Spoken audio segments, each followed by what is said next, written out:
Folks, Black Star Network is here. Hold no punches! I'm real revolutionary right now. Support this man, Black Media. He makes sure that our stories are told. Thank Thank you for being the voice of Black America, Roland. Stay black. I love y'all. All momentum we have now, we have to keep this going. The video looks phenomenal. See, this difference between Black Star Network and Black-owned media and something like CNN. You can't be Black-owned media and be scared. It's time to be smart. Bring your eyeballs home. You dig?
Today is Tuesday, October 31st, 2023. Coming up on Roland Martin Unfiltered, streaming live on the Black Star Network.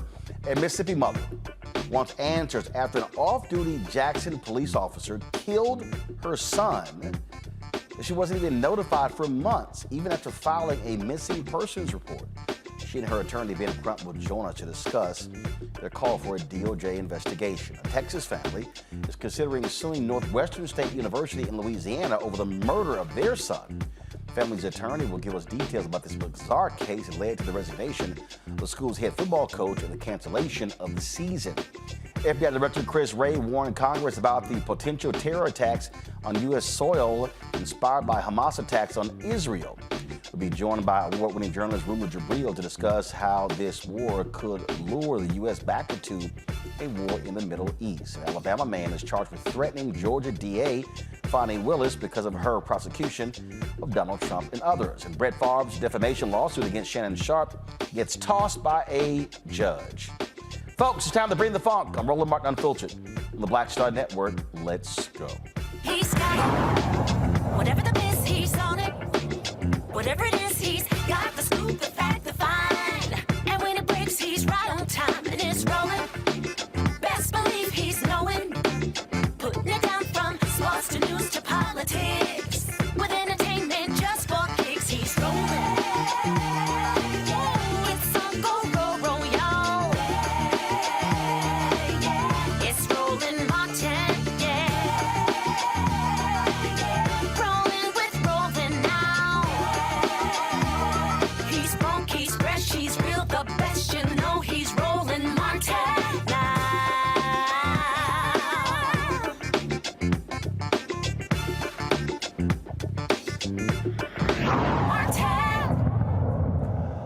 Folks, if you really want to understand how much of a joke Republicans are, just look at the fact that President Joe Biden asked Congress to allocate about $14 billion to Israel for their battle against Hamas.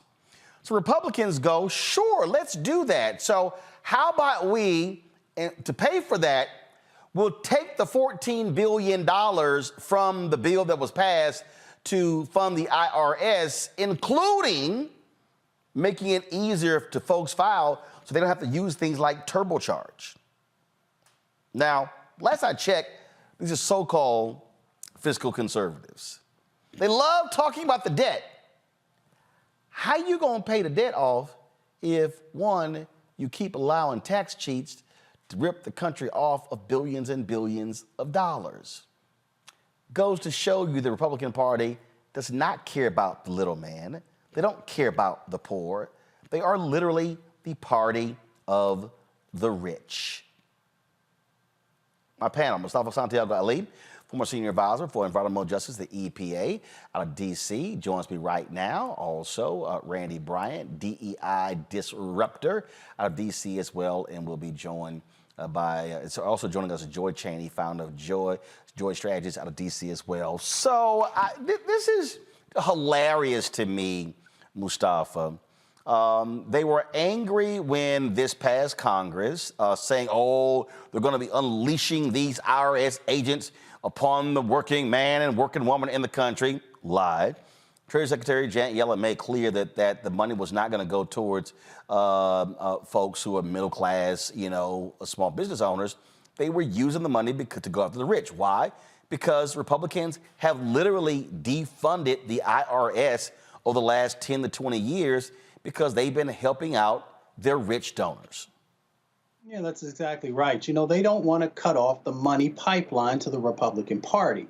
And they understand that if everybody's held to the same standard that the IRS uses, then those, millionaires and billionaires who for years look for loopholes, who have, had all these different ways of not paying the fullness of the tax that they owe, then they would no longer be able to benefit, them being the Republican Party, from those dollars that continue to support these bad sets of actions and bad policies that help to benefit them. So, folks should just be very clear about the game that they're playing and how they know that they are losing folks who want to support them, so they have to shore up their base. Senator Chuck Schumer took to the floor. He spoke about this, and he really was also calling out again these Republican efforts. So check this out. Troubled that yesterday House Republicans released a partisan and woefully inadequate package with no aid to Ukraine, no humanitarian assistance for Gaza, no funding for the Indo-Pacific, and, in addition, poison pills that increase the deficit and help wealthy tax cheats avoid paying their fair share. The House GOP bill is woefully inadequate and has the hard right's fingerprints all over it. It makes aid for Israel, who has just faced the worst terrorist attack in its history, contingent on poison pills that reward rich tax cheats. In short, it makes it much, much harder to pass aid for Israel.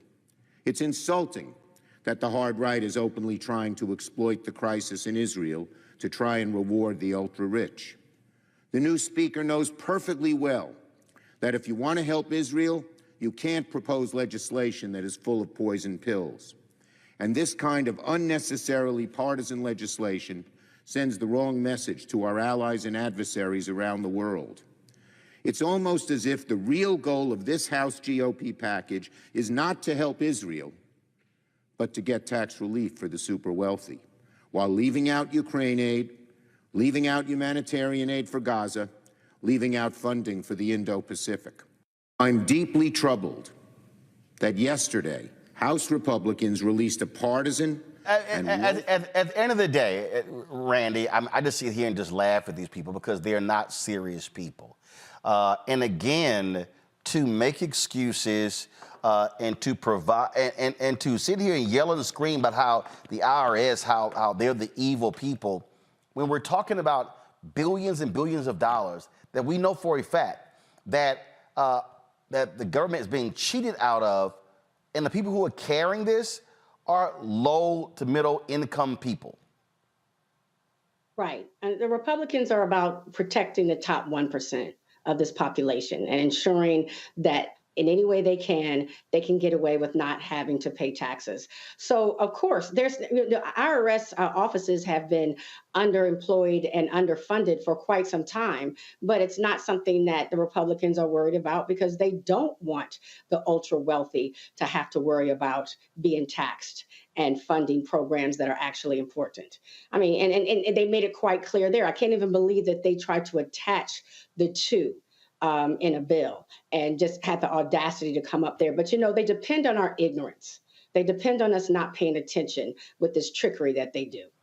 Go to my iPad here. Joy, check this out, Joy. This is Robert Rice, former Labor Secretary. He said, this data shows that 1.4 million wealthy Americans are evading nearly $66 billion in federal taxes. The 2,000 highest earning tax dodgers alone owe $923 million. Those are the people Republicans are protecting. That's right. They never waste a crisis or miss an opportunity to line their pockets and to continue bolstering the richest Americans. And not richest people all over who are here and who pay taxes here. There's nothing surprising, although it is shameful. And let me tell you what my fellow panelist was saying here is important. Not only do funds to the IRS increase enforcement for those who are tax cheats, but it also includes equity provisions to make sure those who are poorer Americans who have a very hard time, they can't afford tax lawyers. They have a very hard time navigating the system. It increased money so that they would be able to address those folks who need the help of the government, need to be able to get someone on the line when they need to call. They don't have all of the resources of, say, a Donald Trump. So this is particularly insulting, not just to wealthy, not just to Democrats who may need greater resources, but there are a lot of poor Republicans out there who, when they pick up the phone, they can't get an answer from the IRS, who are being taxed at greater rates than wealthy Republicans who are leading their party. So this is a populist issue. Everyone IRS may not be very popular, but trust me, the Republicans would not be attaching this if it did not line their pockets and steal from yours. You know, and so people just need to understand, again, the game that is being played here. And the bill, Mustafa, that was passed added about $80 billion over a period, over a number of years to the IRS budget. Now, look, nobody out here likes to pay taxes, but these are the people who supported somebody who bragged about cheating on his taxes. And that's Donald Trump. Yeah, I mean, he knew the game, and he would manipulate the game all the time. Now, I agree that no one wants to pay taxes, but we also have to understand how incredibly important those taxes are, because whether we're talking about on the federal, the state, or the local or even the county, that those things help us to make sure that we have strong infrastructures. They make sure that kids get food. They make sure that education, especially public education, is being funded, so forth and so on. So we need to make sure that not only all the lower wealth and middle class folks who often have to carry the burden for this, that the wealthiest individuals who've been able to make huge amounts of money off of folks, that they're also making sure that they are paying their fair share. So we should just make sure that folks understand. And how do you do that? You make sure that you have those agents of the IRS who are actually out there doing enforcement.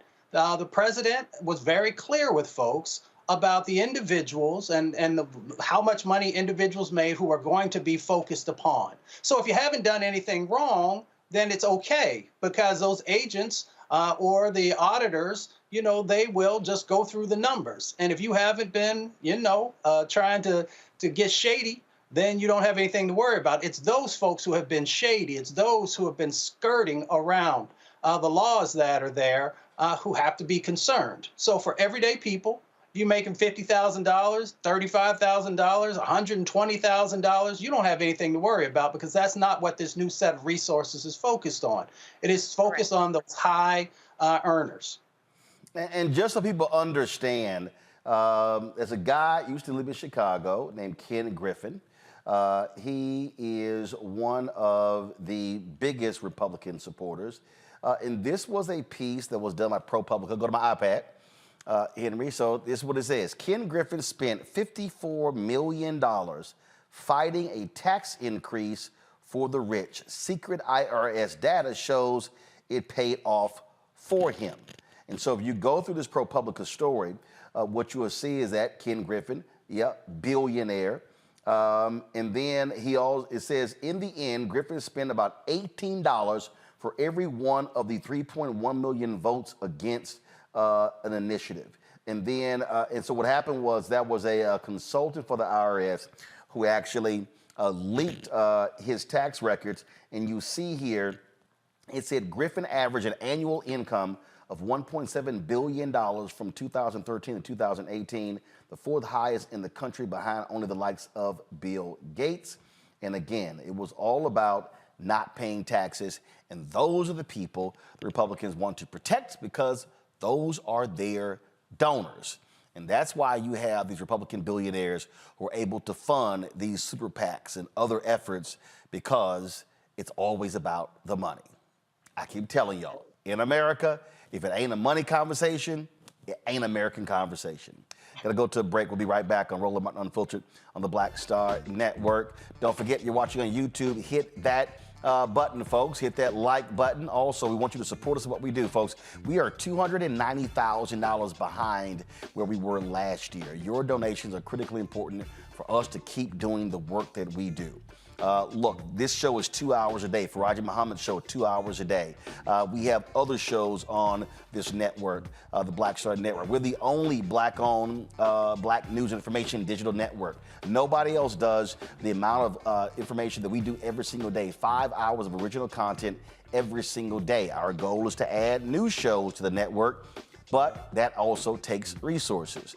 You've heard me say plenty of times how I am battling the folks in the ad agencies when it comes to these dollars. And so trust me, I'm dealing with all of them. I'm dealing with OMD, dealing with Group M, dealing with MediaCom. I'm dealing with all of these Dentsu. You know, the people who control, Magna, the people who control the $322 billion being spent every year. But your dollars are critically important as well. What's our goal? 20,000 donors contributing at a minimum $50 each for the year. That comes out to $4.19 a month, 13 cents a day. That's all it is.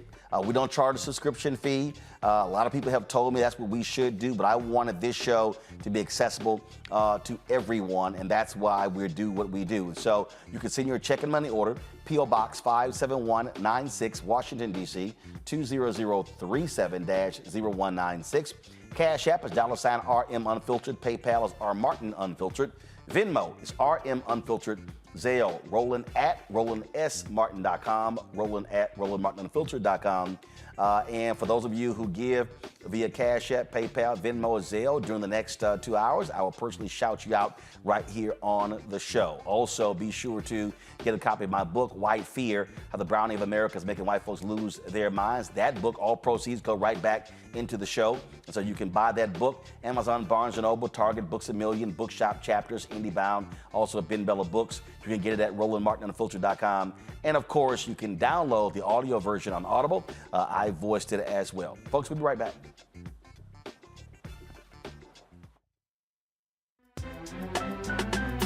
I'm Faraji Muhammad, live from LA. And this is The Culture. The Culture is a two-way conversation. You and me. We talk about the stories, politics, the good, the bad, and the downright ugly. So join our community every day at 3 p.m. Eastern and let your voice be heard. Hey, we're all in this together. So let's talk about it and see what kind of trouble we can get into. It's The Culture, weekdays at 3, only on the Black Star Network. Hatred on the streets, a horrific scene, a white nationalist rally that descended into deadly violence. White people are losing their damn minds. As an angry pro-Trump mob storms the U.S. Capitol, we're about to see the rise of what I call white minority resistance.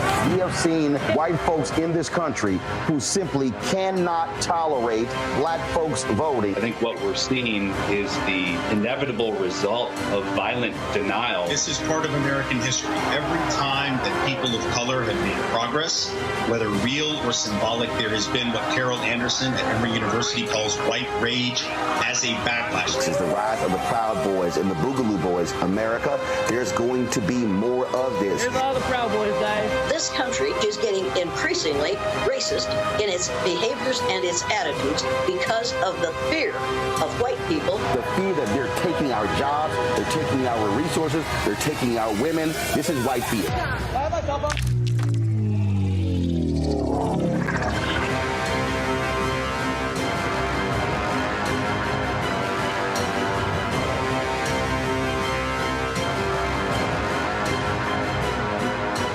What's up, everybody? It's your girl, Latasha from the A. And you're watching Roland Martin Unfiltered.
Well, guess what, folks? A federal judge threw out Brett Favre's lawsuit against Shannon Sharpe because of comments that he made about him regarding the scandal in Mississippi. Yeah, this dude right here, of course, has been trying to sit here and he's of course was trying to get money from the state meant for poor people to be used for athletic purposes. Huh, ain't that grand? This was a tweet that Shannon sent out. The United States District Court for the Southern District of Mississippi today dismissed Brett Favre's defamation lawsuit against me. The court found the statements were protected by the First Amendment to the Constitution, thanks to my legal team and their handling of this case. Now, again, Favre was really, really upset, mad, and angry, y'all, because Shannon Sharpe just eviscerated him. Well, it wasn't him, the only person, because folks were highly critical of Favre working with officials in Mississippi to use the money for poor people for athletic purposes. Yeah, this dude made millions of dollars in the NFL, endorsements and things along those lines. And the text messages that were revealed showed that he knew what was going on. He knew what was happening. He knew exactly what was taking place. And guess what? Tate Reeves, who was the governor, did not want this stuff coming up during his election. So what did he do? Oh, let's push these things off till after the election. It's something, Randy, when people like Favre, again, think that you can't have First Amendment rights. Well, they sure love that Second Amendment. They always skip over that first one, though. They sure do. I don't think the problem was even what he said as much as who said it. Because, you know, Shannon Sharpe was not the only one who said the truth about Brett Favre.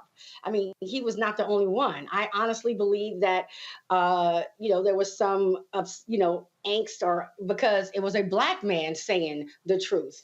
I'm gonna just, keep it real because there were so many people who were commenting on these cases. Sometimes people don't like when Black people speak up. I believe when that ad came out and the woman said to LeBron, just shut up and dribble. I believe that is how America feels about many of our Black athletes. And they become very upset when they have the intelligence to look at something, look at a case and comment on it. So it wasn't even just about what he said. It was just the fact that he was saying that Sharpe was saying anything. Because Brett knows that what he did was wrong and dirty. I mean, we all saw the text messages. It was some mess going on down there. Well, and what he did, Joy, he Shannon called Brett Favre a sleazeball. And the judge was like, say, dude, that's called hyperbole. That's right. I mean, and building on what Randy said, this wasn't just that he was a Black man. He was a Black athlete who's being listened to by fans, right? And his words resonated, and they were true and backed up by Favre's own texts and exchanges. The anger comes from the fact that it rang, right?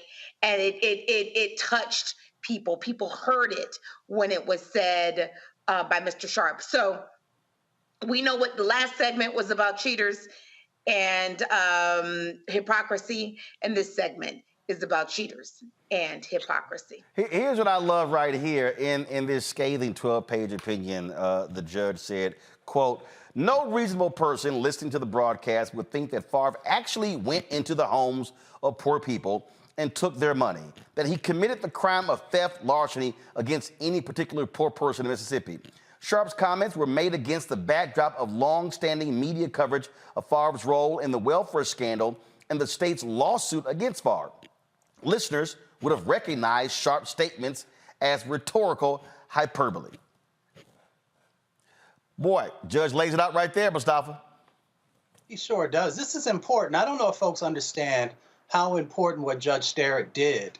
He actually made sure that if athletes or others are willing to stand up and call out these injustices that folks who have privilege continue to do, if he hadn't done that, if he had ruled in the other way, we know how difficult it is to get many folks, whether it's athletes or artists or a number of other folks, to feel comfortable enough and really just calling out what we see every day with our eyes and what we hear with our ears. So this was incredibly important. The other part of it is that Brett has enough influence that he could reach out to some of his other wealthy friends if he wanted to find financing for a volleyball court.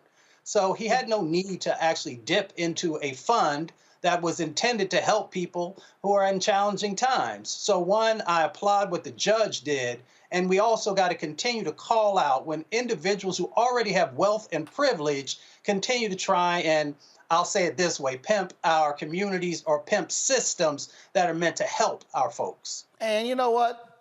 Here's some of those comments with Shannon. Come on. I mean, it's just natural. But but you got to be pretty low that you would take from the most underserved to fill your need, or so you can seem philanthropic. Really? Because you know they say, man, you see what Brett did? $5 million for a volleyball arena because his daughter played there. He didn't have to do that. He didn't do nothing. The federal government gave that money, but they're quick to talk about, oh, black and brown people, they be stealing, and then we need to cut out some of this pork and all this. Stop it. Yep. The biggest criminals, the people that steal the most, look. Ha ha! Oh, love it, Randy. He like, I love it. Look like him. I hope that Sharpe actually sues him to pay for his legal fees, because I know that he had to incur some cost. And that was a frivolous lawsuit, I believe. And I hope that he charges, gets that money back. Well, and let me just say one other thing. Yeah, go ahead. Brett Favre has the ability to fight back in the media if he needs to. If he feels like it was wrongly said, he has all the resources in the world. He's not even little old us. This is a man with tremendous reach, financial resources, media resources, that he can correct the record and that everyone would hear him. So this lawsuit was frivolous. Randy is correct. And I hope some resources will return to Mr. Sharpe. And now people need to understand, again, money that was meant for poor people in Mississippi, that's what Brett Favre was accessing. And he knew the money was for those folks. And the governor right now, the governor Tate Reeves, who's trying to get reelected again, he did not want this to be a campaign issue. The trial was supposed to start. He pushed this thing off until after the election. That's another reason why Tate Reeves should go down. And if y'all in Mississippi, y'all should be voting for Presley like crazy over Tate Reeves, because that man is an abomination. All right, folks, when we come back, we're going to stay in Mississippi and talk about this story where, again, a mother, son's missing, files a missing persons report. Cops like, yeah, we don't know. Now we find out that it was an off-duty cop who ran over her son, killed him, and they buried him in a pauper's grave. She recently found out. We'll talk with the family's attorneys. We'll also hear from this family out of Louisiana. Son died, football coach quits, season canceled, and they're like, where's the justice for our son? We'll discuss that as well. You're watching Roland Martin Unfiltered on the Black Star Network. When you talk about blackness and what happens in black culture, we're about covering these things that matter to us, speaking to our issues and concerns. This is a genuine people-powered movement. There's a lot of stuff that we're not getting. You get it, and you spread the word. We wish to plead our own cause. Too long have others spoken for us. We cannot tell our own story if we can't pay for it. This is about covering us. Invest in black-owned media. Your dollars matter. We don't have to keep asking them to cover our stuff. So please support us in what we do, folks. We want to hit 2,000 people, $50 this month, raise $100,000. We're behind 100,000, so we want to hit that. Your money makes this possible. Check some money orders. Go to P.O. Box 57196, Washington, D.C. 20037-0196. The Cash App is $RM Unfiltered. PayPal is R Martin Unfiltered. Venmo is RM Unfiltered. Zelle is Roland at RolandSMartin.com. On the next Get Wealthy with me, Deborah Owens, America's Wealth Coach, are you trying to figure out how to earn more revenue in your business during these volatile times? Learn how to tap into the largest marketplace in the world through government contracting. Our next guest, Akia Hardnett, will be sharing how you can get wealthy through government contracting. We got a young lady, government assistance to government contracts. She literally was on government assistance when she came to us, and in less than a year, she has been winning multiple government contracts, and it has changed the trajectory of her family. That's right here, only on Black Star Network. Hi, everybody. I'm Kim Coles. Hey, I'm Donnie Simpson. Yo, it's your man Deion Cole from Blackish, and you watch Roland Martin, Unfiltered.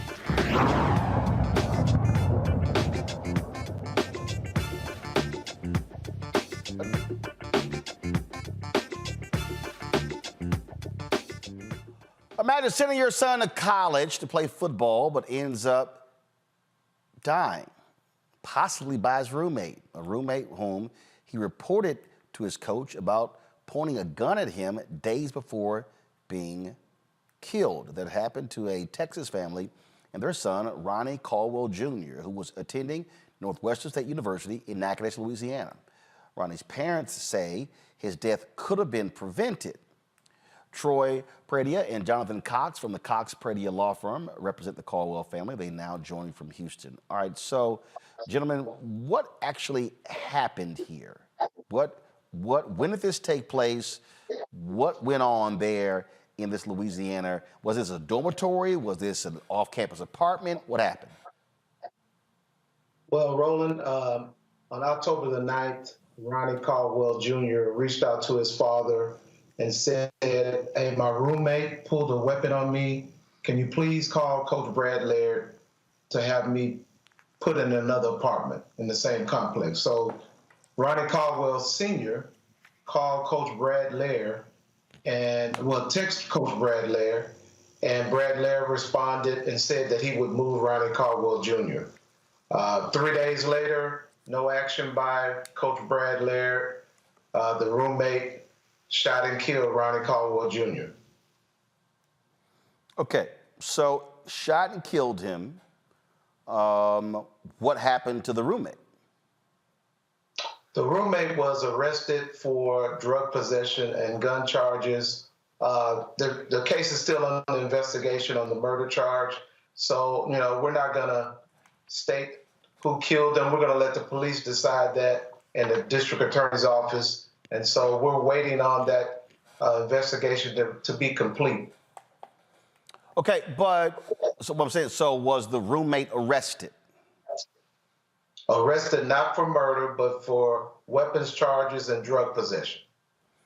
Okay. What then happened? He said he went to the coach. Was that verbal? Was that written? Was that text? Do you have anything from Ronnie that shows that he did indeed reach out to the coach about this issue? So, Roland, this is Jonathan Cox here, Cox Pradia Law Firm. We've been kind of conducting our own investigation. So what we have discovered is that in addition to Ronnie calling his father and letting him know about the situation with his roommate, he had also been going to the apartment complex saying that he wanted to be moved. What we have here, Roland, is an apartment complex that is marketed to be a student housing facility, but they also lease to non-students.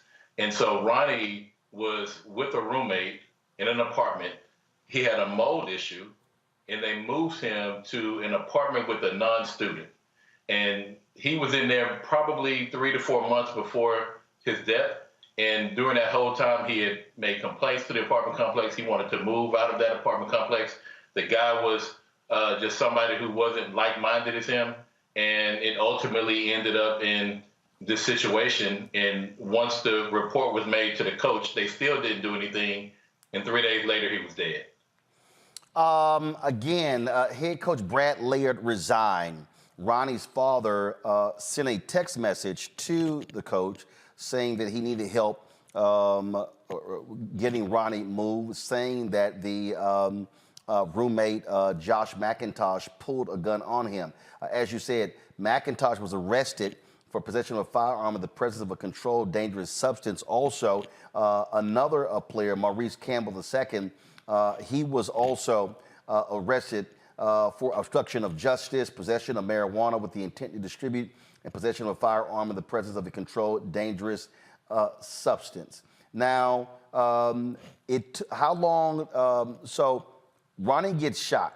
How long does it take for paramedics to arrive at this apartment?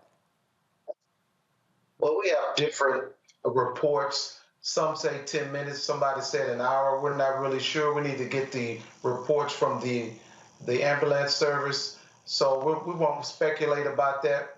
We have an investigator down there on the ground, and we're just still trying to find out about that. So we're not really sure whether it was 10 minutes or whether it was 30 minutes or whether it was an hour.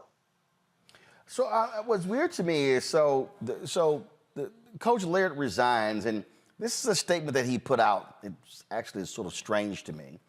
He said, due to the loss of Ronnie and the emotional burden it has caused, I don't feel I can give my all to these players or this program. Any coach would tell you that their players become like family. So the loss of Ronnie was like losing a son. I love this program and this university, and I know it persevere and move forward with the competitive spirit that is at the core of our DNA. I'm sorry, I'm confused here. You're the head coach. Season's canceled. You bail out, and now the players and everyone else, they're sort of like, what do we do now? And you're saying, oh, I just don't know how I can go on? Yeah, Roland, what was disturbing about this is up until the time that he resigned, the narrative was out there that it was just a random shooting at a school between two black kids, and there was no involvement with the school. But once he resigned, the family was really upset about that because they knew that there was more to this story. They had called the school, called the coach. The coach said that he was going to do something about it, and he never did. But that was never reported in any of the news outlets after Ronnie was killed. And it wasn't brought out until we called the press conference the day after the coach resigned. And so it appeared that they were trying to sweep this under the rug and have him resign and distance themselves away from Coach Laird. Wow. Well, certainly more details need to come out. We await for those details. We await for the university also to speak to this. Now, you have already filed, even though the criminal case is still moving forward, you filed a lawsuit against the university? So we have not filed yet, Roland. What we're doing, we're working in conjunction with a Louisiana law firm, a multi-jurisdictional law firm, Daniel Williams Law Firm, and we are in the process of preparing that suit. We expect to have this suit filed in the next couple of days. Okay. Gentlemen, we appreciate it. Thanks a lot. Thank you so much. Thank you. Man, that has got to be tough there, Joy. Again, if you're a parent, your son reaches out, says, hey, my roommate pulls a gun on me. You're the father. You reach out to the head coach. Nothing happens. He's not moved. Nothing changes. And next thing you know, as this story says, the father gets a phone call at 2:07 a.m. saying your son is dead. It's tragic. My stepson is a sophomore at the University of Chicago, and I cannot imagine what that would feel like, what that would be like. The fact that he was even living with someone who wasn't a student, I'm not sure how that happened, and was also on the team. I think more details need to be there. And I can't help but feel like there is a current here that young men, especially when they're young Black men, that they are superhuman, older than they actually are. He might have been an adult on paper, but he was young. This was, if he were a white girl, we would have no problem saying she was, almost a child, right? Barely an adult. This young man was young, and he called out for help from his parents who did the right thing, who went to the coach. And he did not get that assistance. And the school has something to answer for there. It's tragic, tragic. Also goes to show what we are dealing with when we talk about guns in this society, Mustafa. Go to my iPad. This is a story out of New York where a New York City father and his stepson, two brothers, they are dead because one of their neighbors was complaining about the noise. And what is so stunning here is that again, the neighbor was, knocking on the door. Then the father, who's a weightlifter, comes out holding a pair of scissors. They have an altercation, and reading the story was also interesting is that the wife came out, and then when the stepfather walks out, the wife tries to stop him from walking out of the house, out of the apartment, but he pushes her away. Then when he confronts the gentleman here, what then happens is guy pulls a gun out, the father blows the guy off and turns his back on him. The guy then fires shots into him. Then he fires 2 shots into the stepson. And then as the father is crawling to his doorway, the guy walks up to him and shoots him execution style. And this goes to, again, and I say this all the time, I don't care what anybody says, people act totally different when they've got a gun in their possession. They are the biggest tough guy. All of a sudden, they are ready to do damage.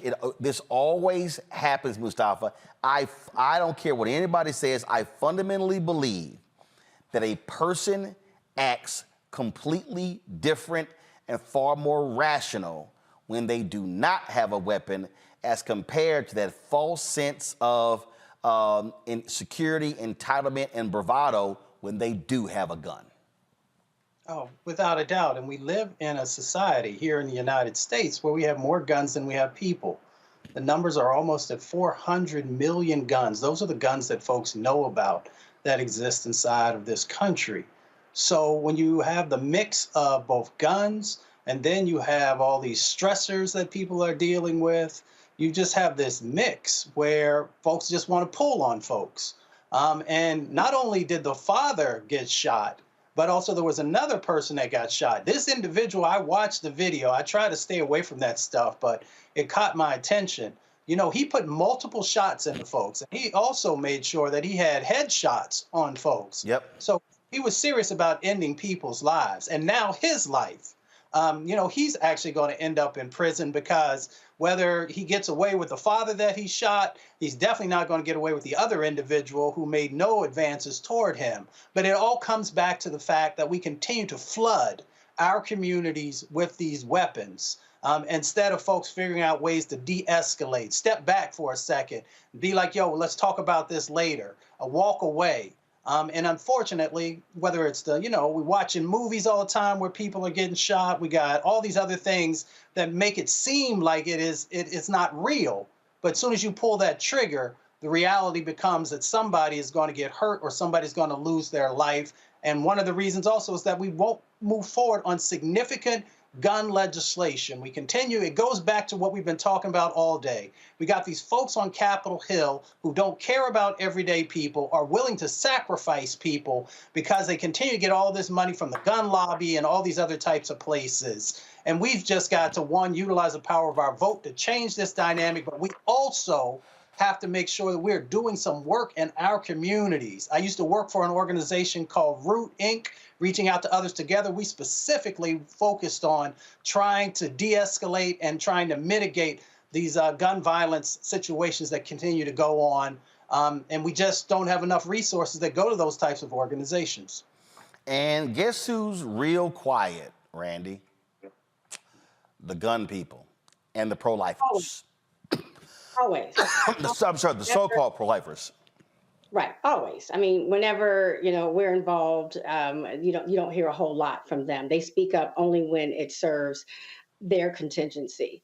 I really just want to go back to about what Joy was saying, that our Black young men, our Black men are not seen as people, and people who need help.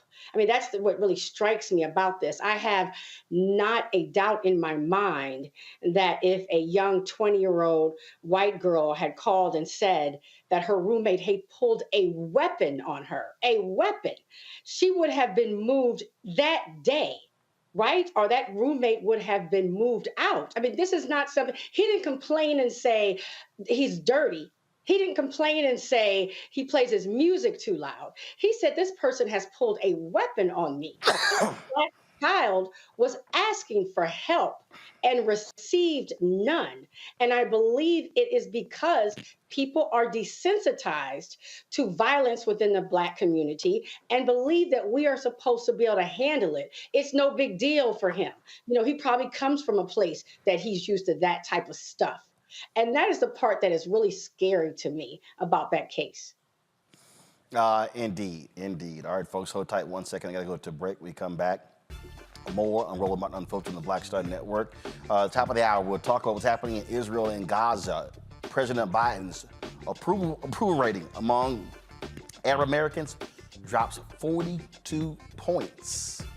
We'll discuss that. Plus, in the next hour, we'll talk with Ben Crump about the case out of Mississippi. Black woman looking for her son. He got hit by a former cop. They never said anything to her. You're watching Roland Martin Unfiltered right here on the Black Star Network.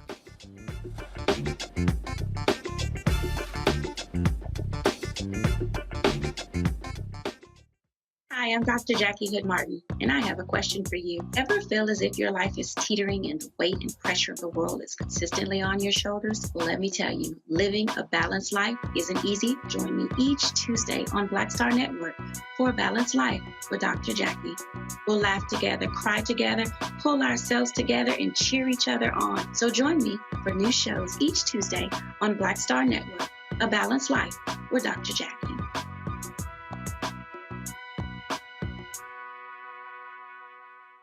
Next on the Black Table with me, Greg Carr.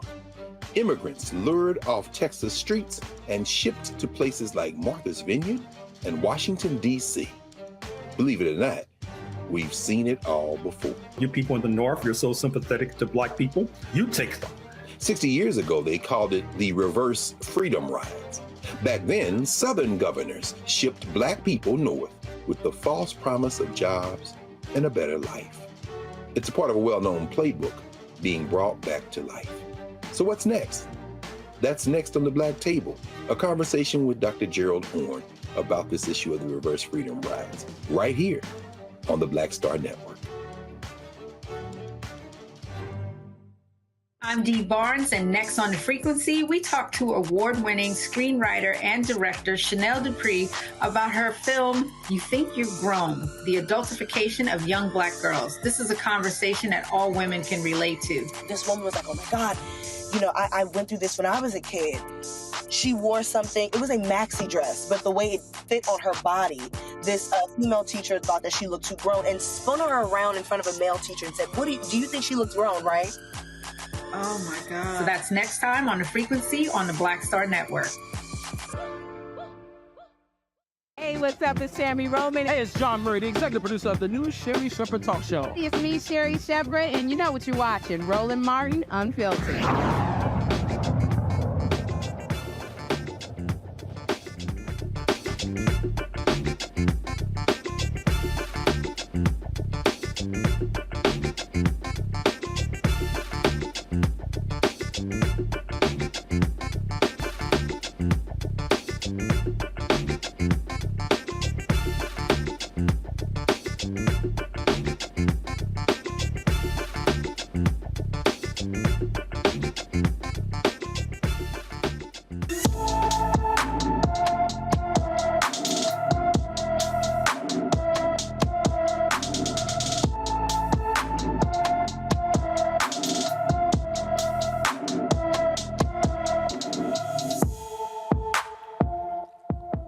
All right, folks, Raheem White left his Philadelphia home on October 25th and has not been seen or heard from since. The 14-year-old is 5 feet 7 inches tall, weighs 140 pounds, with black dreadlock hair and brown eyes. Raheem was last seen wearing all black clothing. Anyone with information about Raheem White is asked to call the Philadelphia Police Department's Southwest Detective Division at 215-686-3183, 215-686-3183.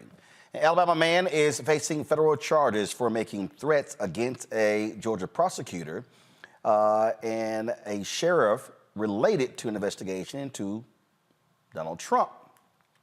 Arthur Ray Hansen II of Huntsville allegedly left threatening voicemails for Fulton County DA Fonnie Willis and Fulton County Sheriff Pat Labatt on August 6th. In part of the message for Ms. Willis, Mr. Hansen is reported to have said, when you charge Trump on that fourth indictment, anytime you're alone, be looking over your shoulder.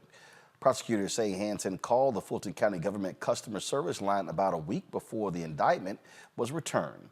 Hansen is scheduled to be formally arraigned in Alabama on November 13th. Harris is not the first person to be charged over alleged threats made concerning Trump's criminal case. A Texas woman was arrested in August for threatening to kill a member of Congress and the federal judge overseeing Trump's criminal case in Washington. Is it me or these people literally out of their damn minds, Mustafa? I don't know if they're out their minds, but I'll tell you what, you want to talk about looking over your shoulder. Wait till you spend some time in the Georgia State Penitentiary. I guarantee you'll be looking over your shoulder then. I ain't going to say what you're looking back at, but I think you can understand that dynamic. Now, you know, Roland, I don't know anymore if they're crazy, because some of these folks truly believe that they can say and do anything, especially to a black person. And they're you know, they just wrong. And luckily, you have folks there in Georgia who are not going to take it. And they are going to use every letter of the law to make sure that when you want to act up and you want to act crazy, and that if you break the law, that you get the opportunity to also pay for your words and your deeds and your actions. Oh, they're crazy in the sense, Joy, they can trace your damn line, and then you leave it. What? And he probably was so dumb, Joy, he probably left his number. Oh, for sure. He wants people to know that he did this. This gives him cred. I don't know where, but someplace that I'm not invited to the party. You know, I'm careful about the word crazy because I don't want them getting any excuses for this behavior. But friends, you can disagree, but you cannot pose credible threats to folks, especially officials in the line of duty. And frankly, we've seen people actually be harmed, judges actually be killed, prosecutors actually be targeted. So, you know, and forget this Hansen guy is a problem.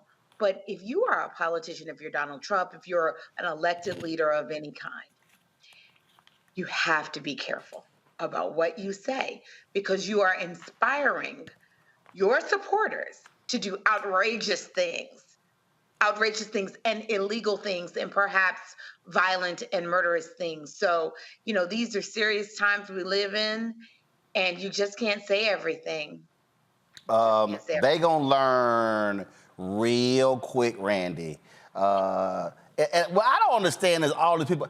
How do these people keep screwing up their life for that orange fool who don't give a damn about them? I keep saying, this broke fool probably, he couldn't even walk into the Trump Hotel or Mar-a-Lago. He couldn't even, they wouldn't let his broke ass drive by.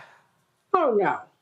Oh, no. You know, Trump doesn't do broke. He does not do broke, right? He never has. But they really feel as if that he is for them, for the people. But let's just be honest. I mean, when you look at who supports him vastly, these are not the geniuses of the world. The people who are following him blindly and protecting him are not the geniuses of the world. And the thing that they don't seem to realize is that while Trump incites some of this behavior, he has 24-hour security. They don't. And clearly, again, not bright, because who calls customer service and starts threatening people? I mean, they didn't even try to hide it. Like, I mean, it's just, I mean, you almost feel embarrassed for how ignorant these people are. No, I don't. Sorry. I don't. Sorry, I don't. Yeah. I don't feel embarrassed. I relish them going to jail. Every time one of these January 6 people gets convicted and then they go to court and they start crying about how their life is ruined, I then go, sorry, it's above me now. Yes, it's above me now. It's above me now. So I don't mind any of them with these long prison sentences. In fact, I kind of like it because now all of a sudden, the nutcases in Congress on the right, now they care about victims' rights. Now they care about rehabilitation in prison. So hooray to more of these MAGA fools going to jail. Hillary Clinton was right. They're deplorables. Yep, I said it. All right, folks, when we come back, we're going to talk about what's happening in Israel and Gaza. Israel's been moving forward with their ground attack, getting a lot of criticism today for the bombing of a hospital in Gaza. We're seeing more the death toll just dramatically increase. We'll talk with award-winning journalist Rula Jebreal next, right here on Roland Martin Unfiltered on the Black Star Network. On the next Get Wealthy with me, Deborah Owens, America's Wealth Coach, are you trying to figure out how to earn more revenue in your business during these volatile times? Learn how to tap into the largest marketplace in the world through government contracting. Our next guest, Akia Hardnett, will be sharing how you can get wealthy through government contracting. We've got a young lady, government assistance to government contracts. She literally was on government assistance when she came to us, and in less than a year, she has been winning multiple government contracts, and it has changed the trajectory of her family. That's right here, only on Black Star Network. Next on the Black Table with me, Greg Carr. Immigrants lured off Texas streets and shipped to places like Martha's Vineyard and Washington, D.C. Believe it or not, we've seen it all before. You people in the North, you're so sympathetic to Black people, you take them. 60 years ago, they called it the reverse freedom rides. Back then, Southern governors shipped Black people north with the false promise of jobs and a better life. It's a part of a well-known playbook being brought back to life. So what's next? That's next on the Black Table, a conversation with Dr. Gerald Horne about this issue of the reverse freedom rides, right here on the Black Star Network.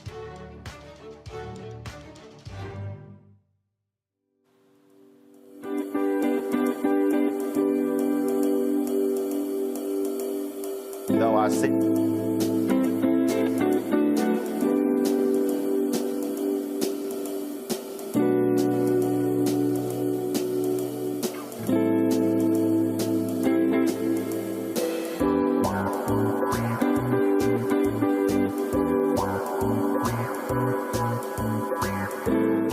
Place to be. Got Kicked Out Your Mama's University, creator and executive producer of Fat Tuesdays, an air hip hop comedy. But right now I'm rolling with Roland Martin, unfiltered, uncut, unplugged, and undamn believable.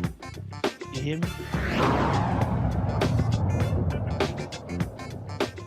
It's been 25 days since the Israel-Hamas war began. Thousands have been killed, injured, and displaced. Israel's subsequent strike against the Hamas-controlled Gaza Strip have FBI Director Chris Wray issuing a warning about lone wolf-style assailants targeting Western nations. Discussions about the most pressing national security threats, that what we face and what we're doing to tackle them are always important, but it seems especially well-timed this year with the dangerous implications the very fluid situation in the Middle East has for our homeland security. The reality is that the terrorism threat has been elevated throughout 2023, but the ongoing war in the Middle East has raised the threat of an attack against Americans in the United States to a whole nother level. Since the horrific terrorist attacks committed by Hamas against innocent people in Israel a few weeks ago, we've been working around the clock to support our partners there and to protect Americans here at home. We assess that the actions of Hamas and its allies will serve as an inspiration, the likes of which we haven't seen since ISIS launched its so-called caliphate several years ago. In just the past few weeks, multiple foreign terrorist organizations have called for attacks against Americans and the West. Al-Qaeda issued its most specific call to attack the United States in the last 5 years. ISIS urged its followers to target Jewish communities in the United States and Europe. Hezbollah has publicly expressed its support for Hamas and threatened to attack U.S. interests in the Middle East. And we've seen an increase in attacks on U.S. military bases overseas carried out by militia groups backed by Iran. Here in the United States, our most immediate concern is that violent extremists, individuals or small groups, will draw inspiration from the events in the Middle East to carry out attacks against Americans going about their daily lives. That includes not just homegrown violent extremists inspired by a foreign terrorist organization, but also domestic violent extremists targeting Jewish or Muslim communities. We've already seen that with the individual we arrested last week in Houston, who'd been studying how to build bombs and posted online about his support for killing Jews. And with the tragic killing of a 6-year-old Muslim boy in Illinois in what we're investigating as a federal hate crime. But as I said a few moments ago, on top of the homegrown violent extremists and domestic violent extremist threat, we also cannot and do not discount the possibility that Hamas or another foreign terrorist organization may exploit the current conflict to conduct attacks here on our own soil. Award-winning journalist Rula Jebreal believes Israel's war could turn into another U.S. war in the Middle East. She joins us now from New York. Rula, glad to have you. We were already seeing Yemen get involved now, and then we're seeing other countries refusing Palestinian refugees. Your assessment as we sit now, almost a month after this started? Well, thank you for having me. First of all, what we learned from the war on terror, 20 years war on terror that America led, where the United States spent $8 trillion, I believe, thousands of Americans perished, 600 Iraqis. Again, we see the Taliban back in power. They are in charge of Afghanistan. And we see that the result of that failed war, that Iran controls Iraq. Today, the Iranians basically declared war on the United States through their proxies in Yemen, who have missiles, cruise missiles, who have drones, and can attack the United States at any moment. But also we learn that you cannot kill your way to defeating an ideology. You can actually defeat the ideology if you address the underlying crisis that feeds it. Killing thousands of civilians, children, indiscriminate bombing, like Israel is doing, actually strengthening that ideology. And we've seen this over and again. Every time the United States bombed a country or a city, remember Fallujah, remember Mosul, or the images of Abu Ghraib, we've seen a peak of radicalization because they feed on desperation. And I think it's made very clear by people who led the war on terror, General Petraeus and others, that the only strategy to weaken, defeat the ideology is by ending the military occupation, ending the segregation and discrimination of the Sunni in Iraq or elsewhere.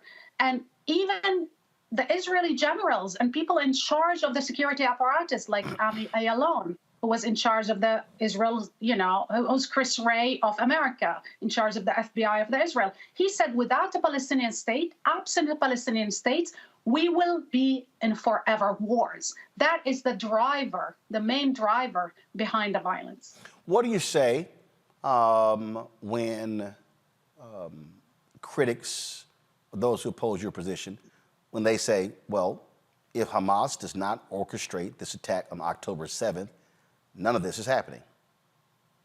Well, that's, I'm not sure I can say this word, but clearly they don't understand what they're talking about, and that's BS. Why? Because the war, we've been in a conflict, Israel-Palestine, for 70 years. There's been a military occupation of the Palestinian people in East Jerusalem, in West Bank, and in Gaza for the last 57 years. Gaza itself have been blockaded completely and considered under occupation still by the Israelis for the last 16 years. We had 5 wars.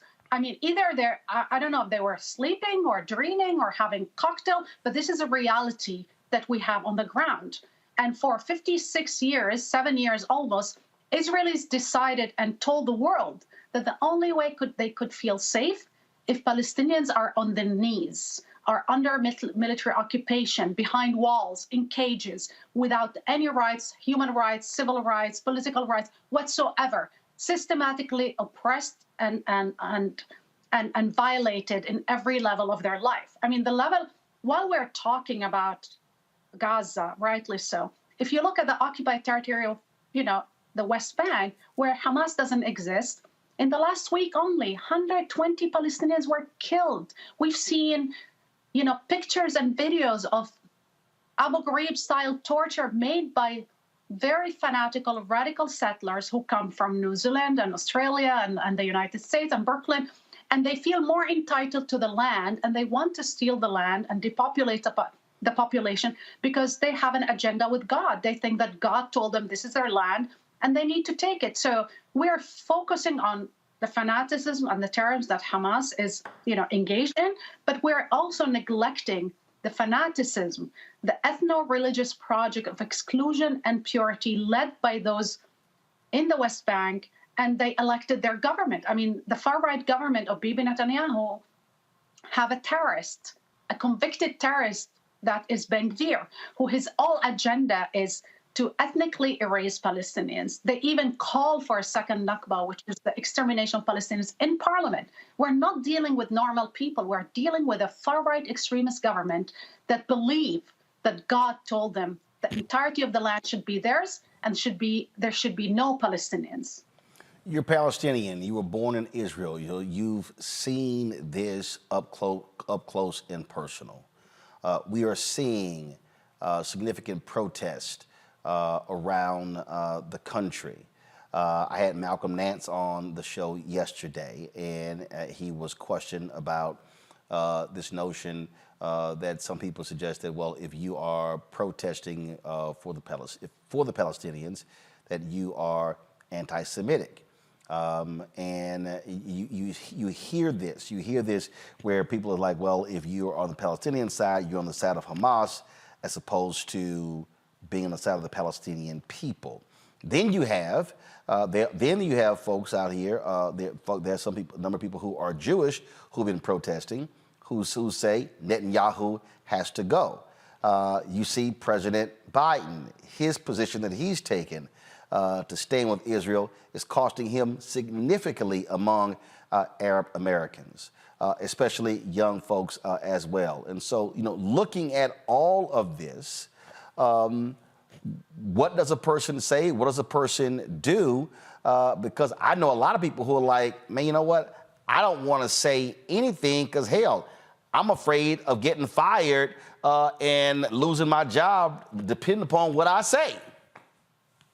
So I just want to emphasize that African Americans were considered subhuman, and a lot of people went to the streets and were killed for advocating for their equal rights, for their right to live as free men and women, treated equally with dignity in this society. Palestinians, millions of us who are, whether Palestinians in the West Bank or Gaza and elsewhere, and that's the overwhelming majority, that's what we want. Freedom, end of the occupation, dignity, not charity. We would like to live like you and like your children and like many Americans, as not under the boot of a military dictatorship. We've been trying to forge a future for our children.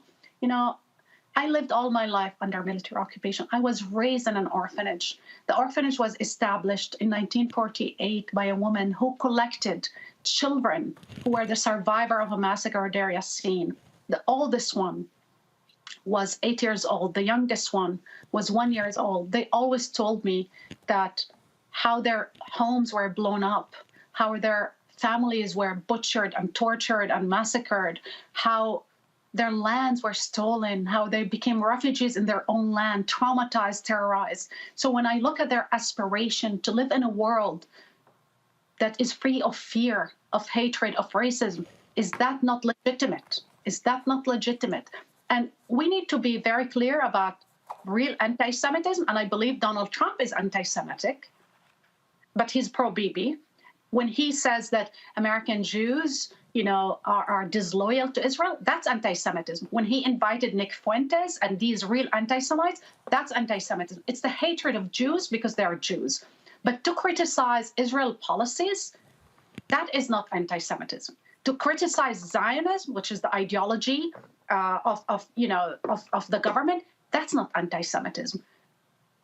As you know, there's a lot of interracial, interreligious marriages. There's a lot of people like Sarah Bashi and others who are married to Palestinians. They are Jews. The main issue is an issue of justice, is an issue of rights and self-determination and end of the subjugation. It's not an issue of religion.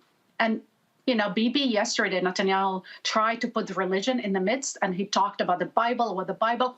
When your agenda is with God, then you cannot question, the policies. That is a very dangerous promise when it becomes about a holy war between him and Iran. This legitimizes actually the extremists, which their narrative is this is a holy war. It's not a holy war. It's very simple.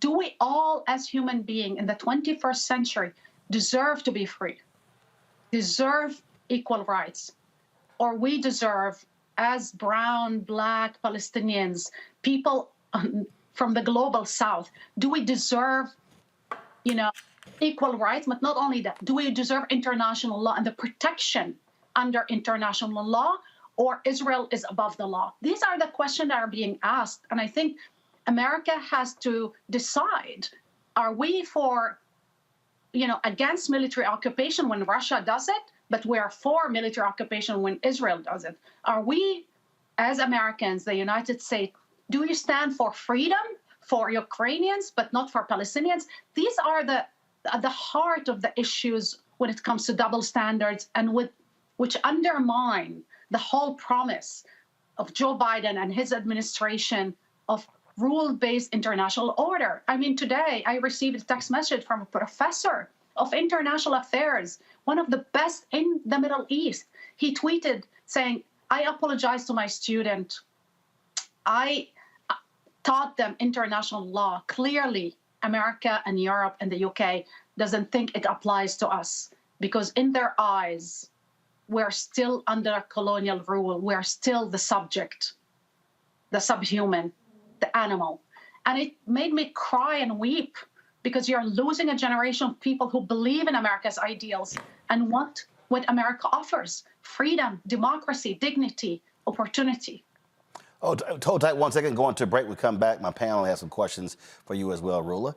Folks, we're talking about Israel-Gaza. A lot of people are talking about this here all over social media. And again, our goal is to provide you as much information as possible so you have a better understanding of what is really taking place in that part of the world. And also, yes, we'll be talking in the next several days about also other conflicts happening on the African continent where thousands of Africans are also dying in various disputes, especially in places like the Congo. You're watching Roland Martin Unfiltered on the Black Star Network. Please support us in what we do. I want to thank all the folks who have been contributing while we are live. Kathleen Moore, Brother Robert Carter, Janae, Fayetta Sawyer, Samuel Sawyers Jr. Go ahead and pull the graphic up. Maya Cameron, Hadiria Omar, Larnell Farmer, Norman K. Holmes, Damon Blissett, Patricia Dowtry, Victor Williams. Thank you so very much. Also, Clanford Johnson, Alfonso Rodriguez. All of you are contributing. Folks, if you want to join our Bring the Funk fan club, do so by sending your check and money order, P.O. Box 57196, Washington, D.C., 20037-0196. Cash App, $RM Unfiltered, PayPal, R Martin Unfiltered. Venmo is RM Unfiltered, Zelle. Roland at RolandSMartin.com, Roland at RolandMartinUnfiltered.com. We'll be right back.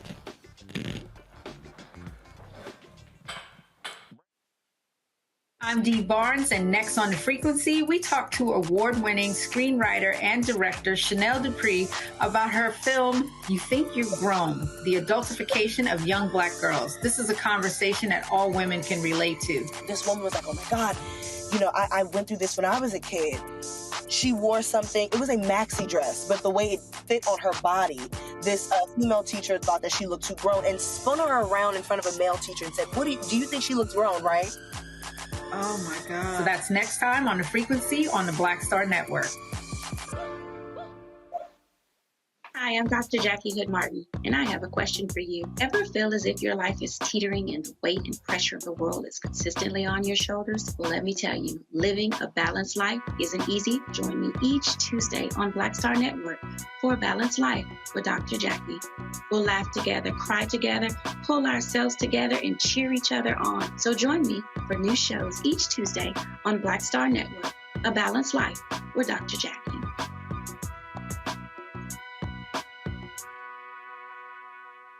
When you talk about blackness and what happens in Black culture, we're about covering these things that matter to us, speaking to our issues and concerns. This is a genuine people-powered movement. There's a lot of stuff that we're not getting. You get it, and you spread the word. We wish to plead our own cause. Too long have others spoken for us. We cannot tell our own story if we can't pay for it. This is about covering us. Invest in Black-owned media. Your dollars matter. We don't have to keep asking them to cover our stuff. So please support us in what we do, folks. We want to hit 2,000 people, $50 this month, raise $100,000. We're behind 100,000, so we want to hit that. Y'all money makes this possible. Checks and money orders go to P.O. Box 57196, Washington, D.C. 20037-0196. The Cash App is $RM Unfiltered. PayPal is R Martin Unfiltered. Venmo is RM Unfiltered. Zelle is Roland at RolandSMartin.com. Hey, what's up, y'all? I'm Devon Franklin. It is always a pleasure to be in the house. You are watching Roland Martin Unfiltered. Stay right here.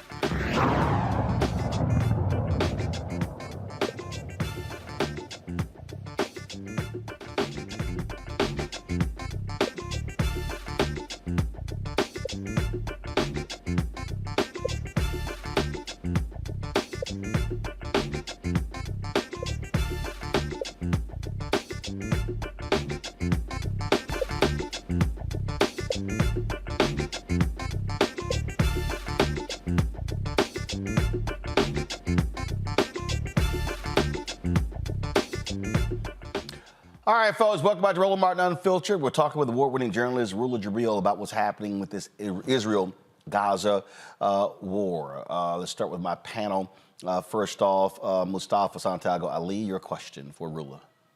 Yeah, well, Sister Jebreal, thank you for being here with us. You know, I don't think that folks actually understand the significance of how much death and carnage is happening.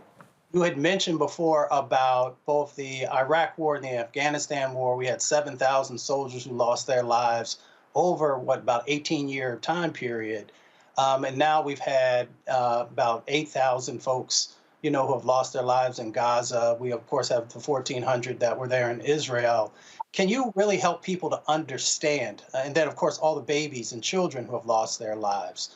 Can you help folks to really understand what's actually happening on the ground? Because they turn on, news shows and they really probably don't get a flavor. So before the war, 90% of Palestinians didn't have in Gaza, and Gaza, there's 2.2 million Palestinians who live there. 90% didn't have access to water before the war. Before the war, 50% of them were under poverty line, didn't have access to proper food. With this war, they are now starving, dying of starvation. I get text message of people telling me that they don't know what to feed their children, that they have to decide whether to kill the cat or not. This is the human condition today in Gaza. Children are consuming water unfit for human consumption, contaminated water.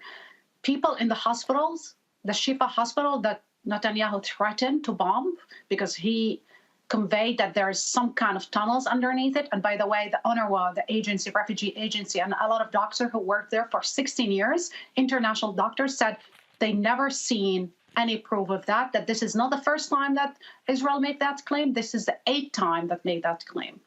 And again, in that hospital, they don't have any more anesthesia. They're amputating people without anesthesia. Women are giving birth, cesarean operations without anesthesia. This is the incredible condition, and every hospital and every healthcare facility is collapsing. We are watching a humanitarian catastrophe of which we never seen anything like this in the history of Israel-Palestine and in the history of the Middle East.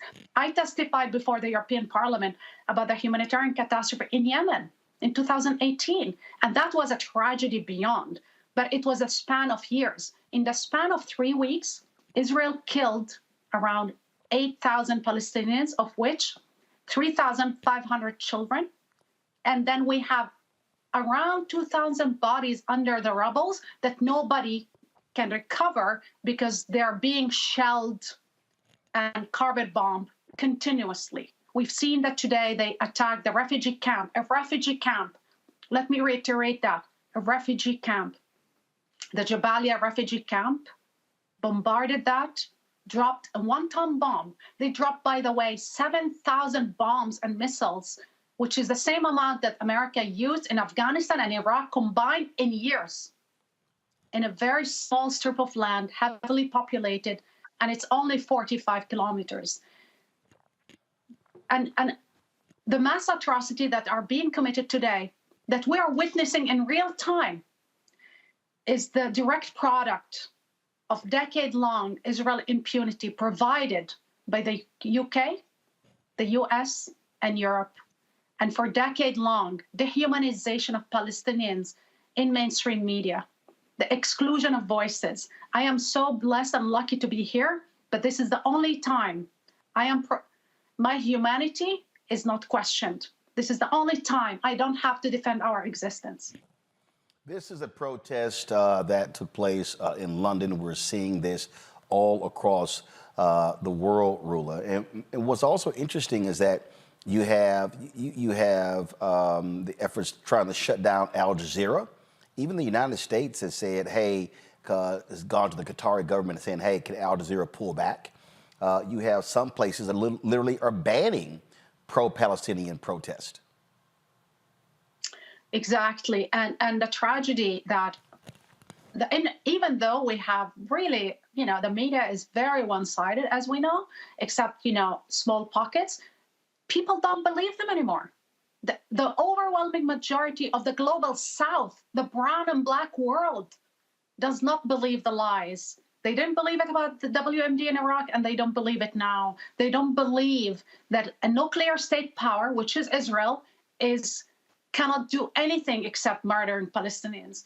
They cannot believe, they understand that it's about land, but also they understand the hypocrisy of the Western democracy when they blame Russia for committing crimes, and then when it comes to Israel, they look the other way and it's like, never mind, actually enable it and bankroll it. It was astonishing yesterday when I believe the State Department released a statement and a video saying we're helping Gaza. They send 40 trucks to Gaza. They need 500 a day. They sent 45 trucks and they were bragging about it. But you know what else they send? $14 billion in armament to Israel. So they are contributing and bombing Palestinians, but then they send some charity and little food to those who are being bombed. I mean, and people, that's why people are angry. Israelis themselves are in the streets. Our Jewish brothers and sisters are all over the world in the streets saying enough is enough. We need a political solution. They're even telling us, the survivor, our dead babies that were butchered by Hamas, which is a real atrocity and a war crime, cannot be answered with more atrocities and war crimes. That will not bring back our babies. These are survivors. Their voices are important to listen to.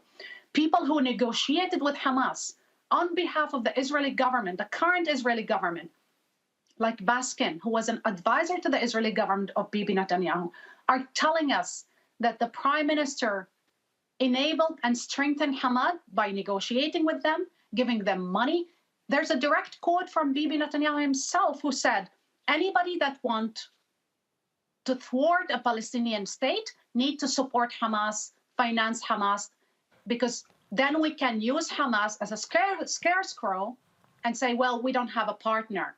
Hamas is an asset. Those are the words of the prime minister today, who released the leader of Hamas, who is the architect of the terrorist attack. In 2011, Yahya Sinwar, the leader of Hamas in Gaza, was released by Bibi Netanyahu under the order of Bibi Netanyahu in 2011. He didn't kill an Israeli then. He killed Palestinians. Now he led this attack, and this is the same guy that Bibi Netanyahu thought he was an asset. Got about 3 minutes left. I got two questions. Let me go to Randy Bryant. Randy, go. I just wanted to thank you for being here and speaking so eloquently and passionately to us about this. I wanted to ask you, what role do you think that social media has been playing? Because I feel as if before we always just trusted our government and our news sources to tell us the truth. But now we have so much information coming from individuals so now we're seeing the truth and able to make different decisions. So what is your opinion about the role it has played? I think it's huge. It's huge. It's huge. Look, I look at the struggle of African Americans, and I'm inspired by what, people in South Africa and people who basically, led the civil rights movement in this country without social media.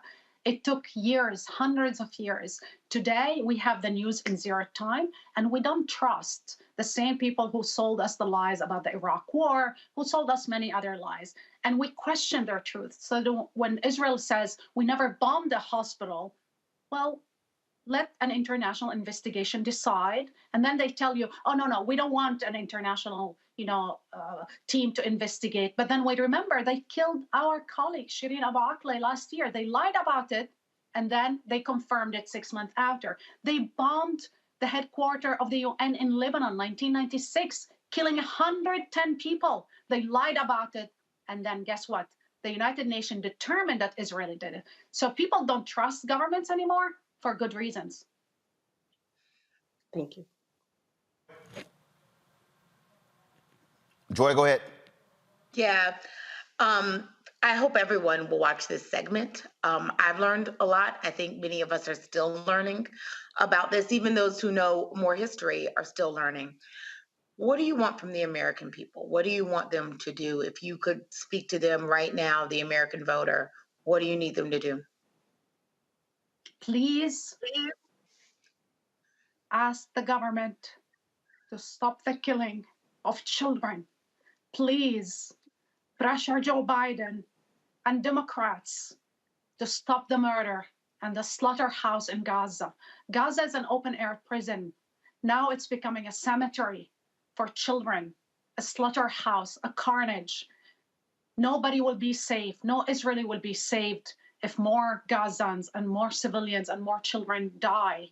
President Biden might lose these elections because he can alienate Democrats, progressives, Latino and brown and black and Arabs and Muslims who look at his policy and they're the continuation of Trump policies. We need to wake up, especially the Democrats, and pressure people so this carnage can end and we can all be free. None of us is safe or free until we're all free. Rula Jebreal, I always appreciate you joining us here on Roland Martin Unfiltered. Thanks a bunch.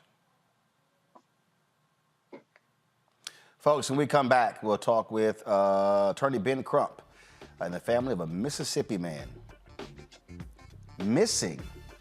And now the family finds out that he was run over by a off-duty cop and they never said a word. You're watching Roland Martin Unfiltered on the Black Star Network.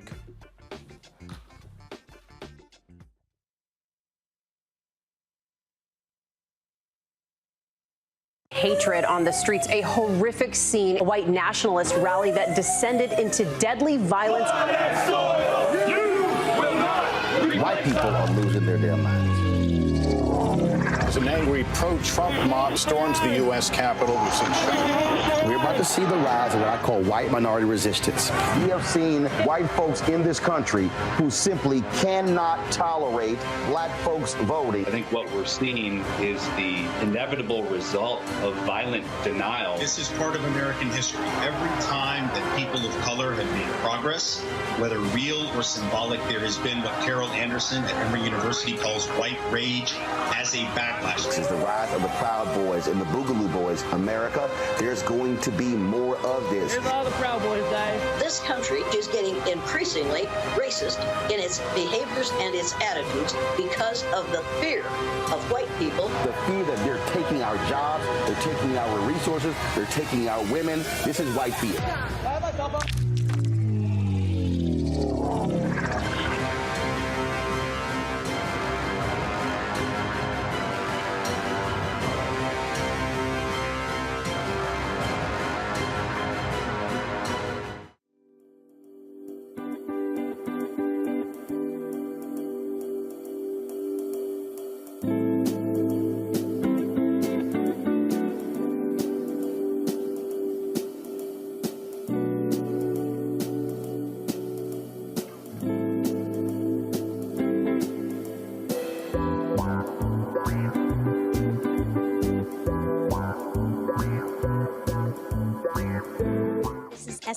Mr. Love King of R&B, Raheem Devon. It's me, Sherry Shepard, and you know what you're watching. You're watching Roland Martin, Unfiltered.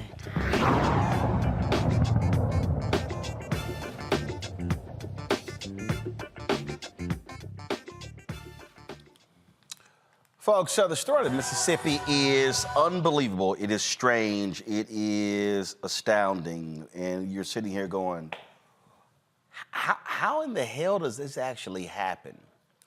So a mother in Jackson, Mississippi reported her child missing to the police. They go, sorry, can't help you. Then she finds out that an off-duty Jackson police officer struck and killed her son, Dexter Wade, as he was crossing a highway, leaving his mother's home in March. The Hinds County Coroner's Office identified him using fingerprints and information from prescribed medication police found at the scene. Police claim they couldn't reach Wade's mother. Betterstein Wade Robinson left his body, and this is crazy, y'all. They left his body unclaimed at the morgue for months before burying him in an unmarked grave on the Hinds County Penal Farm. Joining me now is civil rights attorney Ben Crump and Betterstein Wade Robinson, Dexter's mom. First of all, I am sorry for your loss. Your son went missing in March. When did you find out what happened to him and where he was? I found out in August the 24th. They called me about 11 o'clock. And the detective said, I found your son. And I went to say, well, she said, another detective, Gerard, gonna come out and tell you, what happened. So he called me about 4.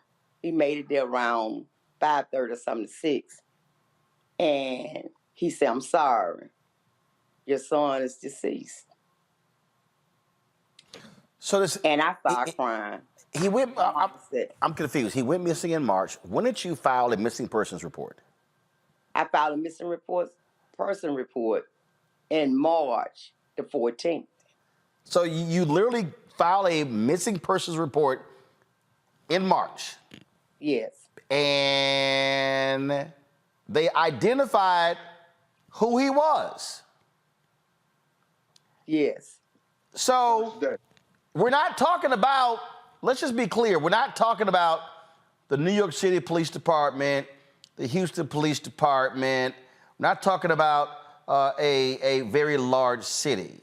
And I'm not demeaning Jackson, but if there's a body in the morgue and has been actually identified, and then they claim, oh, they couldn't reach you, but you filed the missing persons report, which meant your information was right there. You had to put it on a sheet of paper, name, phone number, email, address, all that stuff.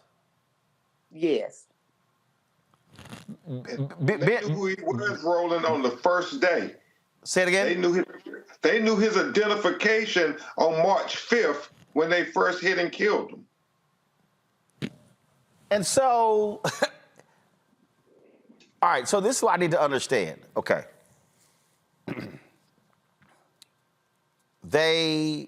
So he gets hit by an off-duty police officer. What have they actually said to you to explain this? I mean, this is just beyond, for me, explanation. Well, they haven't even came to me and said anything. The only thing they did was come to me and said that he had he had deceased. And other than that, I was asking the coroner some questions, and he said I had to call the coroner. So I called the coroner the next day because it was too late to call that day. So I called the coroner the next day. So the coroner told me I was going off on him about why he didn't take him and friend, why he didn't do this, why he didn't do that. He said, Miss Wade, I didn't have to do all that. Dexter had his pill ball, several pill balls in his pocket. Said his name was on them. So on the 6th, that Monday, I called mental health, where you go, Hines Behavior Health, and I called them and got next to Kenyon. He said, I tried to call. He said, well, he didn't say it that day. He didn't say he tried to call that day. But anyway, he said he tried to call me, but he didn't get in touch with me. So he passed it on to JPD, because really that's their job, to come out and let a person know that their loved one is deceased. So he passed it on to JPD. So he tried to make several attempts before they even buried him. He made several attempts to see had they found the next of kin. And they kept telling him they hadn't found the next of kin. And then they got approval in April to put him in the party field down there. And so he called several times after that. Even after they had got him approved, he called several times after that. And they still said they hadn't found him. So on July the 14th, they laid him to rest. Roland? Yeah, go ahead, Ben. What is even more outrageous is the fact that Miss Betterstein Wade is the named plaintiff in a wrongful death lawsuit against the Jackson Police Department for killing her brother, who had a stroke, had been at the hospital 10 days, and they body slammed him and killed him. Our officer was convicted and imprisoned for killing her brother. She had been doing interviews. She had been to court every day through 2 criminal trials. They had depositions in the civil suit. They absolutely knew who Betterstein Robinson Wade was. And Miss Wade believes they intentionally did not come to her house to notify her about her son, because she felt that they were afraid that there was going to be another wrongful death lawsuit against the Jackson Police Department, because the officer who hit her was in his Jackson Police Department issued vehicle. There's a question whether he was on duty or not. They say he was not on duty, but because on March 5th, when they hit and killed him, they never told Miss Wade or her family anything. They cannot accept this with a leap of faith. You killed my brother, and then you try to deny doing anything wrong there. You deny the wrongful death lawsuit. Now you kill my son, and you don't tell me for 6 months that you killed my son. Before I go to my panel with questions, so they say the off-duty officer hit him. Was there an investigation? Was the officer given a breathalyzer? Was the car impounded? Was there an actual investigation into this death? No. No. They did not do anything to the officer. They just took his car to Hicks pound, Hicks. They took it to Hicks towing service, got the car. But they did not get no breathalyzer, none of that. They didn't do nothing to him. They didn't give him no citation. They didn't give him nothing. Not nothing. They didn't take nothing from him. They just took something from my son, took his fluids from him. Didn't give him an autopsy or nothing. I don't have no pictures, nothing to show that that's actually my son. I don't have no fingerprints or nothing. They said he took fingerprints, which I believe Mr. Elliott probably did take fingerprints. I'm not going to say he didn't. But I'm just saying, I don't have anything to say that's him in that grave. I have 672. I have a number, 672, so that's him. That's on the pole. That's in the Pauper's Field, the graveyard for the indigents. They have all these poles out there, Roland Martin, and on each pole they have a number.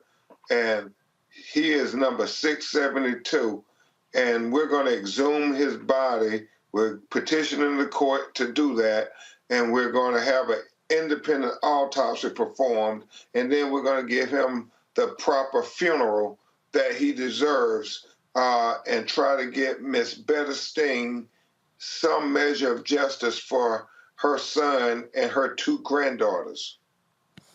Questions? Joy, you first.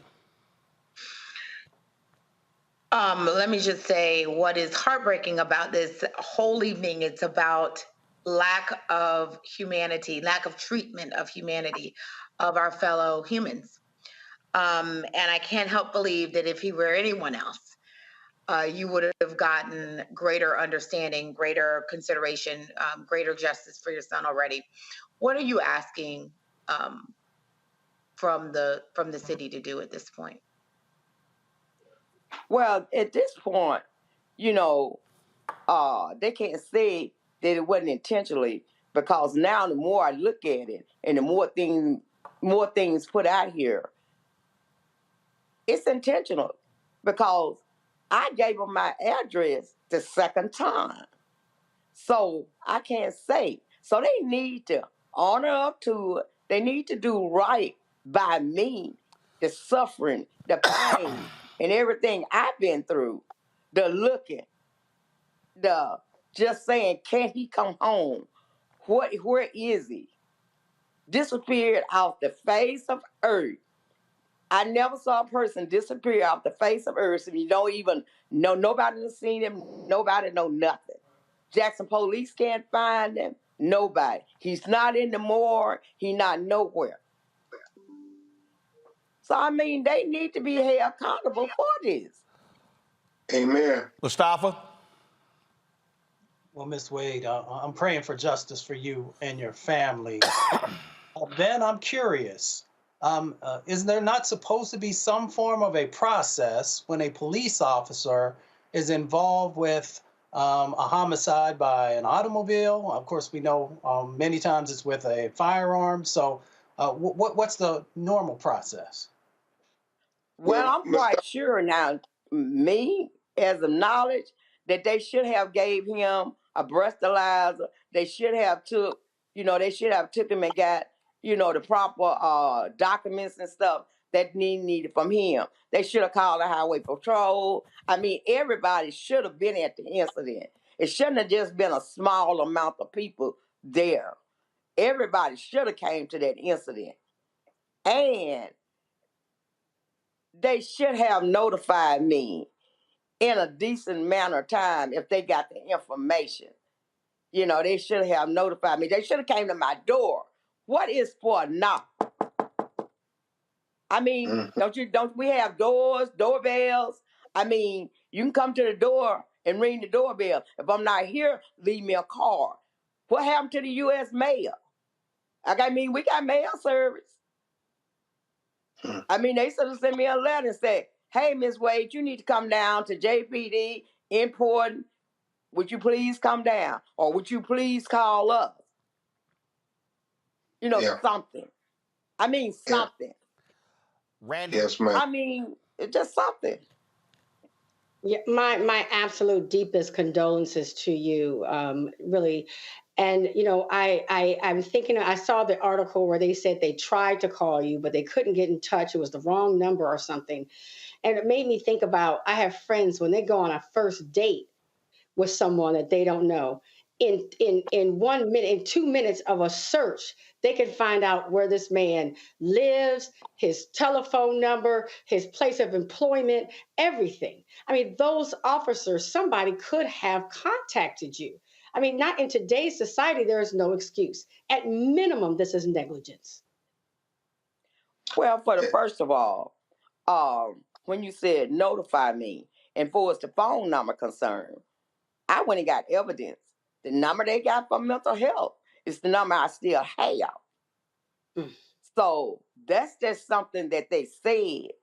I made sure I went and got a number to what they gave him, gave them, to make sure that they gave them the proper number. And the emergency contact on there is my number I have now. So it was no reason. But they even, like I say, they even had a second chance because I gave them my information. But what's so killing about this whole thing is that when I put out a civil, I asked them to put a civil alert out on him 2 times. The first time, they didn't do it. I called the chief of police. I said, what is it? I didn't tell him now. I didn't tell him what was going on. But I asked him, how do it go by getting civil alert if a missing person? He asked me Dexter's name. Then he said he passed it on, asked me who the detective was. I told him Detective Neal. He said, let me get with the detective and I'll see. Detective came back to me and he said, send a photo of you. Send a clear photo of your son. Then he said, I'm finna get off in a few minutes. Won't you bring it to UPS and I'll take it tomorrow and I'll make sure I get all the documents and everything and send it to the Highway Patrol to put him on civil alert. I waited 2 weeks. 2 weeks. Nothing. So I called Highway Patrol, asked them why they hadn't put my son on civil alert. She said, who is your son? I said, Dexter Alex Wade. She said, hold on a minute. Let me go look and see what's going on. She came back to the phone. She said, Miss Wade, I'm sorry. I went all the way back to 2000. I do not have a Dexter Wade. My Lord. No excuse. What's the, Bean, what's next? Miss Wade and her family have asked us to inquire of the Department of Justice to open an investigation because they do not trust the Jackson, Mississippi local officials nor the Mississippi State investigators because the Attorney General, Roland, I know you got to go, but the Attorney General, when her brother was killed and the officer was convicted, the Trump Republican Attorney General filed an affidavit of appeal on behalf of the officer that was convicted of killing her brother and went against the black prosecutor in Jackson, Mississippi. I have never seen Roland Martin, DA, go against a local prosecutor for prosecuting somebody. But that's what has happened here. That's why Ms. Wade cannot trust them. And I believe when she says it's intentional, she has the facts to back it up, that they were not going to tell her about her son. They were going to try to sweep it under the rug. Indeed. Ms. Robinson, Ben Crump, we appreciate it. Thanks a lot. Thank you, Roland Martin. Thank you. Folks, a few days ago, Jackson Mayor Choke Lumumba had this to say about Dexter's death. We have found ourselves in the national spotlight recently in the city. Many of you have heard of the tragic loss of Mr. Dexter Wade. I think it is important that we recognize the tremendous loss that his mother suffered and his family has suffered, and that we lift them up in our prayers collectively as a city, and that we continue to support them as a community.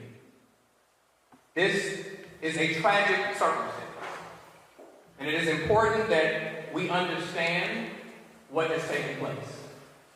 Unfortunately, there was a tragic accident where Mr. Dexter Wade was walking across I-55 highway.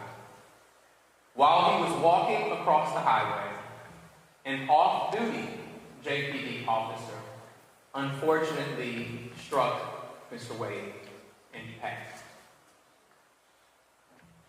The accident was investigated, and it was determined that it was, in fact, an accident and that there was no malicious intent.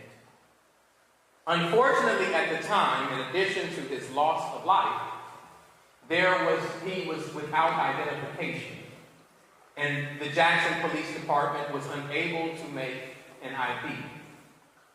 The coroner's office later received his body, and they were later able to establish his identity through both fingerprints, and he also had a prescription bottle on him. Then there were efforts, after they located the prescription bottle, to reach out to the medical provider who provided that prescription. That medical provider provided a number which unfortunately was not accurate or not a good number to be used any further. And so they were unable to make contact. Somewhere in the process of them trying to locate with that number, Mr. Wade's mother days later, filed a missing persons report. And the failure is that ultimately there was a lack of communication with the Missing Persons Division, the coroner's office, and accident investigation. And because of that, Mr. Wade, they were unable to find his family within an expeditious period of time, and he was later buried once the coroner went to the Hinds County Board of Supervisors in order to get permission to do so. And so it is tragic to lose your child. It is tragic to suffer the consequences of having to bury your child before you perish. But to add insult to that trauma, it is even more difficult to not have the ability to have a proper burial for your child. And for that, we regret the circumstance that Mr. Wade's family has had to deal with, and so we continue to lift them up in prayer.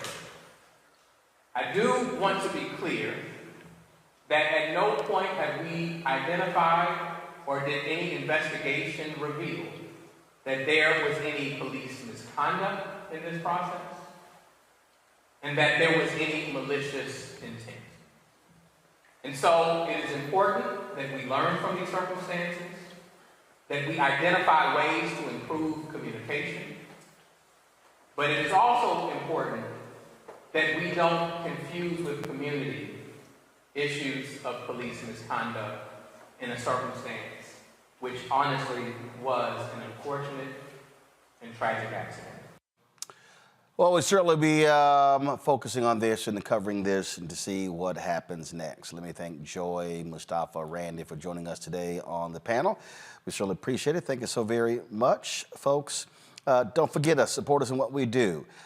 First of all, before I give you all this stuff, remember on Thursday, we're going to be in Richmond, Virginia for our town hall on the campus, Virginia Union University. That's right, 6 to 8 p.m. in the chapel. Look forward to seeing y'all there as we hold our 5th town hall in partnership with the House Virginia Democrats. Again, they are 3 seats away from taking control of the House, and if so, that would get their first black Speaker of the House in Don Scott. So look forward to that. And of course, support us in what we do, folks. Your dollars make it possible for us to do things like that, to be on the road, traveling, talking to people around this country. We got lots of things we want to do in 2024, and so your dollars are critically important. So send your check and money order to P.O. Box 57196, Washington, D.C., 20037-0196. Cash App is $RM Unfiltered. PayPal R Martin Unfiltered. Venmo is RM Unfiltered. Zelle, Roland at RolandSMartin.com. Roland at RolandMartinUnfiltered.com. Download the Black Star Network app, Apple phone, Android phone, Apple TV, Android TV, Roku, Amazon Fire TV, Xbox One, Samsung Smart TV. Don't forget you can watch our 24-hour, 7-day-a-week streaming channel on all the platforms. Amazon News, just go to Amazon Fire. You can also tell Alexa to play news from the Black Star Network. Plex TV, Amazon Freevee, Amazon Prime Video. Go to their live TV. You can watch our news channel right alongside the rest of them. And be sure to get a copy of my book, White Fear, How the Browning of America is Making White Folks Lose Their Minds. Available at bookstores nationwide. And you two people, hurry up, y'all. We should easily be at 1,000 likes.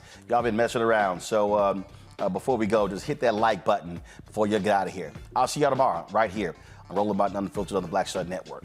Holla! Folks, Black Star Network is here. Hold no punches! I'm real revolutionary right now. Support this man, Black Media. He makes sure that our stories are told. Thank you for being the voice of Black America, Roland. Stay black. I love y'all. All momentum we have now, we have to keep this going. The video looks phenomenal. See, there's a difference between Black Star Network and Black-owned media and something like CNN. You can't be Black-owned media and be scared. It's time to be smart. Bring your eyeballs home. You dig?